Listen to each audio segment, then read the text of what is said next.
اعوذ باللہ السمیع العلیم من الشیطان الرجیم بسم اللہ الرحمن الرحیم۔ سورہ عبس میں اللہ تعالیٰ فرماتے ہیں،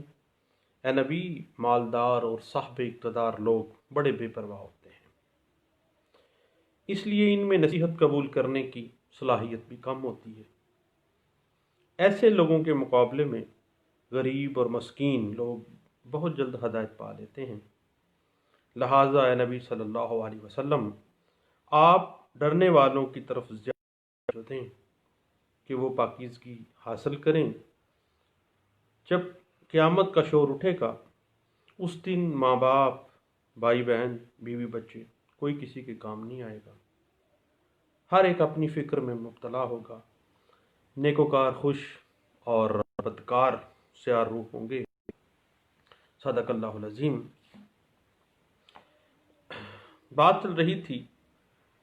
جہیز اور عروسی تحائف کی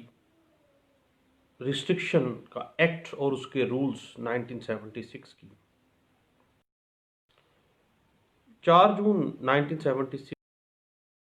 باقاعدہ طور پر یہ جو ایکٹ ہے یہ منظور ہوا اور 15 جون 1976 کر دیا گیا پوری پاکستان میں۔ اور آپ کو پتہ ہے کہ dowry and bridal gifts restriction act and rules 1976 جو ہیں، خاص طور پہ فیملی کورٹس میں اس عام طور پہ ڈسکشن رہتی ہے، تو کیوں نہ اس کا تھوڑا سا پوسٹ مارٹم کیا جائے۔ کچھ دوستوں کے ساتھ اس حوالے سے کچھ گپ شپ لگتی رہی ہے۔ تو بات دراصل یہ ہے کہ جہیز اور عروسی تحائف کی ریسٹرکشن کا ایکٹ اور رولز 1976 کا مقصد جہیز اور عروسی تحائف کی ایک حد مقرر کرنا ہے، ایک لمیٹیشن، ایک ریسٹرکشن لگا دینی ہے۔ اور آپ کو پتہ ہے کہ جہیز اور 1976 کی جو سیکشن 2 ہے اس کی روح سے برائڈل گفٹ سے مراد ماں سوائے مہر کے کوئی بھی جائیداد جو بطور ہبہ شادی یا اس سے پہلے یا بعد میں ڈائریکٹلی یا انڈائریکٹلی دلہا یا دلہن کے والدین اسے شادی کے سلسلے میں دیتے ہیں، اس کو برائڈل گفٹ کہا جاتا ہے۔ اور یہ چیز dowry and bridal gifts restriction act 1976 کی سیکشن کر دی گئی ہے۔ اگر آپ مزید کچھ انٹرپریٹیشن دیکھنا چاہیں برائڈل گفٹس کی، تو اس ایکٹ سے بننے سے پہلے بھی برائڈل گفٹس اسی طرح ہی معاشرتی ناہمواریوں کو انڈیکیٹ کرتے تھے، اور P L D 1969 supreme court of Pakistan page 477 میں اس بات کو انٹرپریٹ کیا گیا تھا کہ یہ معاشرتی ناانصافیاں اس طریقے کار سے ہیں جو معاشرتی بگاڑ پیدا کر رہی ہیں، اس میں کچھ امینڈمنٹس اور کچھ ریسٹرکشنز لگا دینی چاہیے۔ اس کے سلسلہ چلا ہے، اور اس کے بعد یاد رکھیے گا کہ dowry and bridal gifts restriction act 1976 کی جو سیکشن 2 ہے اس میں برائڈل گفٹس کو ڈیفائن کیا گیا۔ اس کے بعد جہیز کو بھی ڈیفائن کیا گیا کہ ہر وہ جائیداد جو ڈائریکٹلی یا انڈائریکٹلی شادی پر یا شادی سے پہلے یا شادی دلہن کے والدین اسے شادی کے سلسلے میں دیتے ہیں، ماں سوائے اس جائیداد کے جو کہ اس کو اپنے والدین سے وراثت میں ملتی ہے۔ ہمارے ہاں یہ بڑا غلط کنسیپٹ ہے کہ جہیز دے دیا ہے، وراثت میں حصہ کیسے اب ملنا چاہیے، نہیں ملنا چاہیے۔ پنجاب میں اور سندھ میں اور مختلف صوبہ جات پہ تو وہ کہتے ہیں کہ وراثت میں حصہ نہیں ہے کیونکہ جہیز دے دیا گیا ہے۔ اور اس dowry and bridal gifts restriction act 1976 کی سیکشن 2 میں کر دیا گیا کہ وہ تحفے تحائف ہیں، جبکہ وراثت کا اس کے ساتھ کوئی تعلق نہیں ہے۔ اس کے بعد جو ہمارے ہاں علاقائی رسم و رواج شادی کا لین دین ہوتا ہے، سلامیاں ہوتی ہیں ہمارے ہاں پنجاب میں، ہر وہ جائیداد جو عروسی تحفہ یا جہیز نہیں ہے وہ گفٹ ہوگی، اور جو شادی سے پہلے یا بعد میں ڈائریکٹلی یا انڈائریکٹلی دلہا یا دلہن یا ان کے رشتہ دار شادی کے سلسلے میں دیتے ہیں، وہ شادی طور پہ نہ وہ جہیز ہے نہ وہ برائڈل گفٹ ہے، بلکہ جو نیوندرا ڈالا جاتا ہے یا جو جہیز وہ جو سلامیاں دی جاتی ہیں وہ برائڈل گفٹس میں نہیں آتا، بلکہ وہ ہبہ ہے، وہ ایک حساب سے گفٹ دیا جا رہا ہے۔ اب بات آ جاتی ہے برائڈل گفٹ کے زمرے میں وہ نہیں آتا ہے، نہ ہی وہ جہیز۔ اس کی مزید اگر آپ انٹرپریٹیشن دیکھنا چاہیں تو آپ کو 2009 MLD پیج 1 اور 1995 SCMR پیج 885 میں اس بات کو بڑے اچھے طریقے سے انٹرپریٹ کر دیا گیا ہے۔ اور جہیز اور روسی تحائف کی جو ایکٹ اینڈ رولز ہیں اس میں منگنی، نکاح اور رخصتی بھی شادی کے حکم کے اندر ہی ان کو رکھا گیا ہے۔ اس کے بعد یاد رکھیے گا کہ شادی پر دلہن کو اپنے والدین کی طرف سے ملنے والے جہیز اور دلہا کو ملنے والے جو گفٹ برائڈل گفٹس ہیں ان کی مجموعی مالیت 5,000 روپے سے زیادہ نہیں ہونی چاہیے، نہ ہی جو یعنی وہ ریسٹرکشن لگا دی کہ آپ اس کو 50,000 تک بھی لے آئیں، نہ ہی جو برائڈل گفٹس ہیں یا جہیز وہ نکاح سے 6 ماہ پہلے یا بعد میں، اور اگر نکاح کے کچھ عرصے بعد رخصتی عمل میں آتی ہے تو اس کے ہے۔ تو ماں سوائے ان تحائف کے جو دلہن کے والدین دلہا شخص دلہا یا دلہن کو شادی پر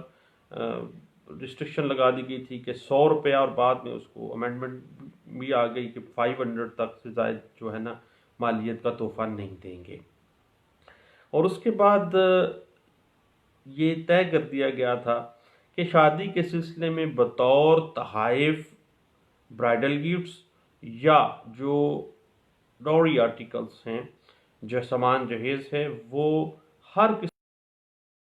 غیر مشروط طور پر اس دلہن کو جو دی گئی ہے وہ دلہن کی ذات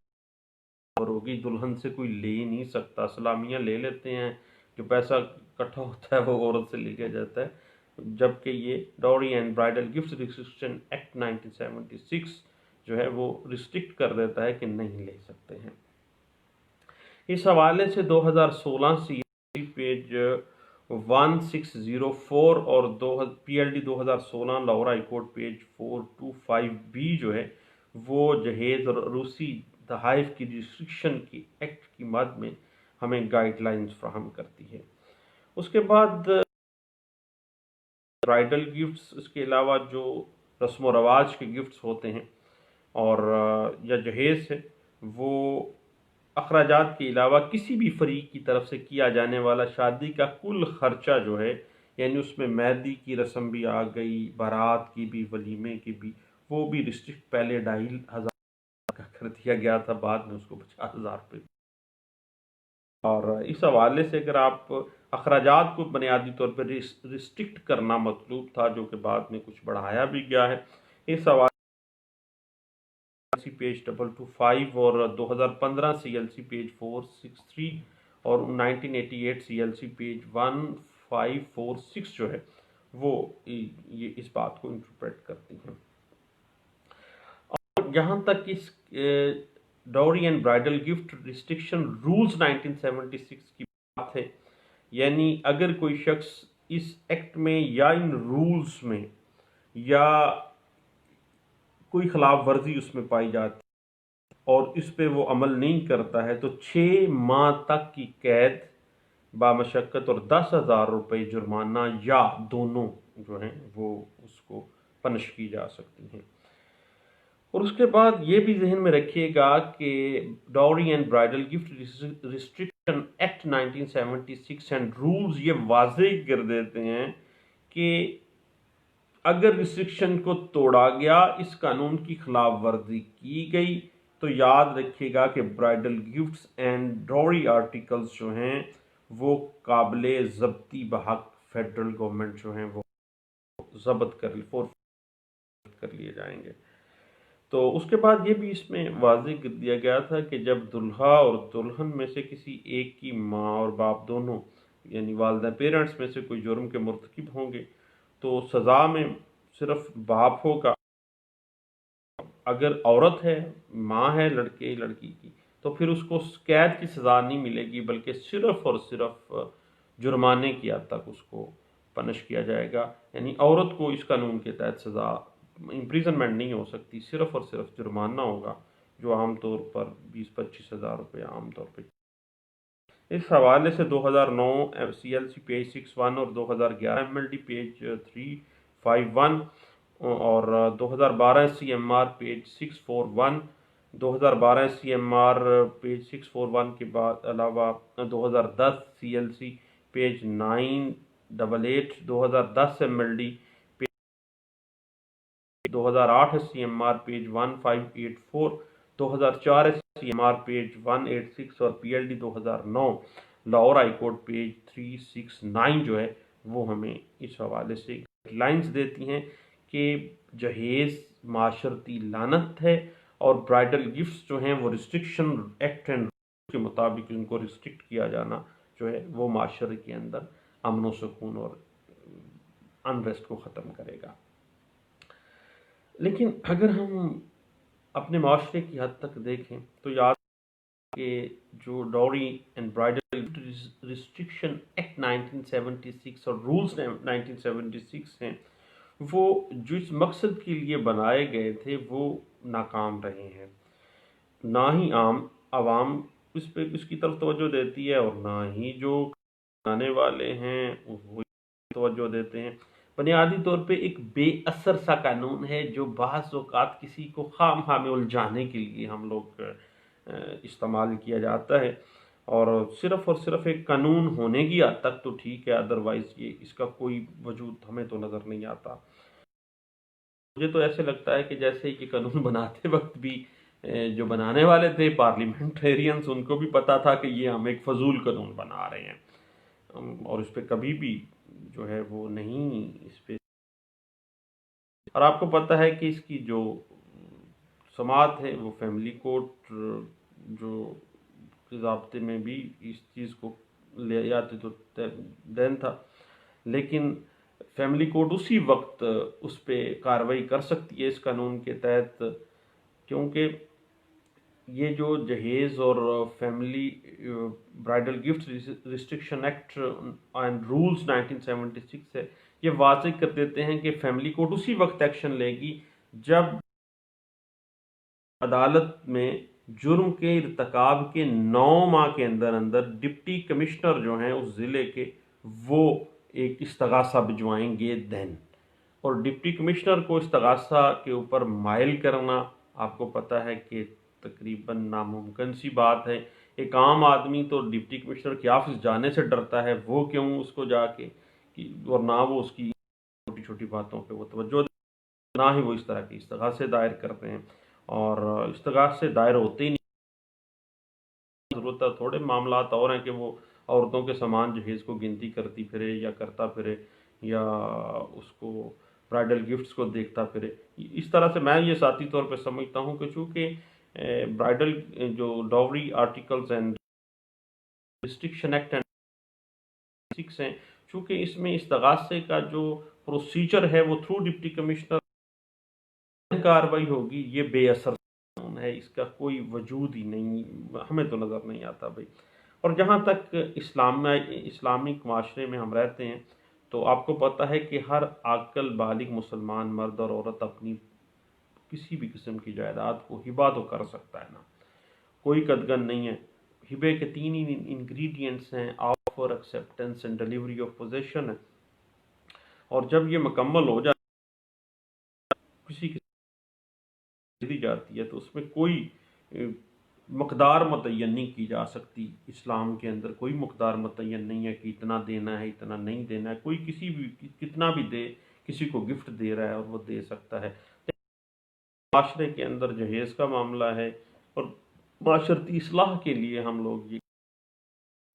جہیز جو ہے وہ کم دینا چاہیے یا جہیز لینا نہیں چاہیے۔ Otherwise Islamic point of view سے گفٹس جو ہیں وہ ایک ویلڈ معاملہ ہے، جب یہ اپنے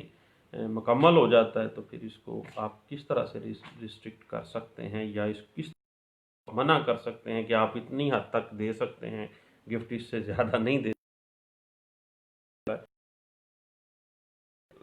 گفٹ کے حوالے سے یہ جو dowry articles and bridal gift restriction act and rules ہیں 1976، یہ ایک بے اثر سا قانون ہے، ہم خواہ میں بعض اوقات اس کی پلی لیتے ہیں اور اس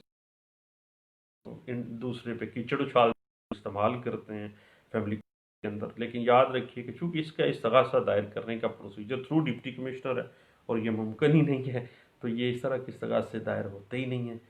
تو لیکن پھر بھی چونکہ یہ قانون تو ہے، ہم نے کہا کہ اس پہ بھی کچھ بات کر لی جائے. تو دعاؤں میں مجھے یاد رکھیے گا، انشاءاللہ باتیں ہوتی رہیں گی. تھینک یو، اللہ حافظ.